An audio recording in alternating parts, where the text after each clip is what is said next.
Hi guys, అందరు ఎలా ఉన్నారు? నేనైతే చాలా బాగున్నాను. ఈరోజు మా ఇంటి దగ్గర ఉన్న గార్డెన్ చూసేద్దాం రండి. ఇదేమో మునగాకు చెట్టు. ఈ మునగాకు మనకు ఎన్నో విధాలా ఉపయోగపడుతుంది. చూడండి, కాయలేమో ఎండిపోయాయి.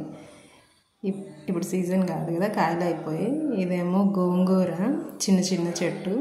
పక్కన పెద్ద చెట్టు కూడా ఉంది, చూపెడతా. ఇది వైట్ గోంగూర, వైట్ ఫ్లవర్స్ ఉన్నాయి కదా, వైట్ గోంగూర. ఇది నార్మల్గా ఉంటుంది, రెడ్ అయితే చాలా సోర్గా ఉంటుంది అన్నమాట. ఇదైతే వంకాయ చెట్టు. ఇప్పుడే చిన్నగా పూలు వచ్చాయి, ఇంకా కాయలు రాలేదు. ఇవన్నీ చిన్న గోంగూర మొక్కలు. ఇదేమో పువ్వులు. ఈ పువ్వులు శివుడికి చాలా ఇష్టం అన్నమాట. గన్నేరు పువ్వు, వైట్ గన్నేరు శివుడికి బాగా నచ్చుతాయి కదా, వీటితో పూజిస్తే శివుడు వలుకుతాడు అంటారు. ఇవేమో మందారం ఫ్లవర్స్ చిన్నగా ఉన్నాయి. మందారం మన హెయిర్కి చాలా బాగుంటుంది, చాలా స్మూత్ వస్తుంది హెయిర్ మందారం వాడితే. కనకాంబరాలు ఎంత కలర్ఫుల్గా ఉన్నాయో అసలు. కనకాంబరాలు చాలా బాగుంటాయి కదా. ఇవి పింక్ గన్నేరు పూలు. ఇవి దునియా ఫ్లవర్ లాంటి బంతిపూ చెట్లేమో బంతిపూల్లో ఉంది, ఫ్లవర్ ఏమో దునియా పూ లాగా ఉంది. చాలా బ్యూటిఫుల్గా ఉంది చూడడానికి అయితే. అంటే మనకు దేవుడికి పనికిరాదు కానీ చూడడానికి మాత్రం చాలా కలర్ఫుల్గా, చాలా అందంగా అనిపిస్తుంది. ఇదేమో పసుపు అన్నమాట. ఈసారి కొంచెం చిన్నగా ఇంటి ముందరే పసుపు వేశారు. అసలు చూడడానికి ఎంత బ్యూటిఫుల్గా ఉందంటే అంత బాగుంది. అక్కడేమో ఇది ముసాంబి ట్రీ ఉంది అటు సైడ్. ఇదేమో మళ్ళీ ఇంకో మందారం. ఇది ఎల్లో ఫ్లవర్స్. ఇవి ఆనియన్స్ అన్నమాట. ఆనియన్స్ కొద్దిగా వేసారు, ఇంటి దగ్గరే ఖాళీగా ఉంది కదా ప్లేస్ అన్నట్టు కొద్దిగా ఆనియన్స్ కూడా వేసాం. ఈసారి హార్వెస్ట్ అప్పుడు కూడా ఒకసారి వీడియో తీయాలి, అప్పుడు చూపిస్తాను మీకు ఎలా ఉంటుందో.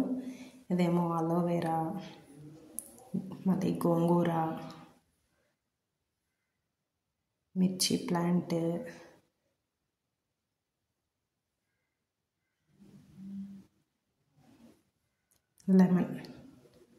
లెమన్కి ముళ్ళులు ఉంటాయి కదా, నేను చూసుకోలేదు, బాగా గుచ్చుకునేసింది. లెమన్స్ ఇంకా పండాలి, గ్రీన్గా ఉన్నాయి. ఇది ఒక దుంప ప్లాంట్ అన్నమాట. అది స్వీట్ పొటాటో లాంటిదే, అదొక దుంప. ఇది కూడా దుంప. ఇది కంద అంటారు కదా, కందగడ్డ దుంప. ఇదేమో జామ చెట్టు. కాయలు చాలా చిన్నగా ఉన్నాయి. కోద్దామని ట్రై చేసా కానీ మరీ పిందెలుగా ఉన్నాయి. ఇంకొంచెం అవ్వాలి, 1 month పోతే బాగా అవుతాయి అనుకుంటా. చిన్న కాయలు ఉన్నాయి.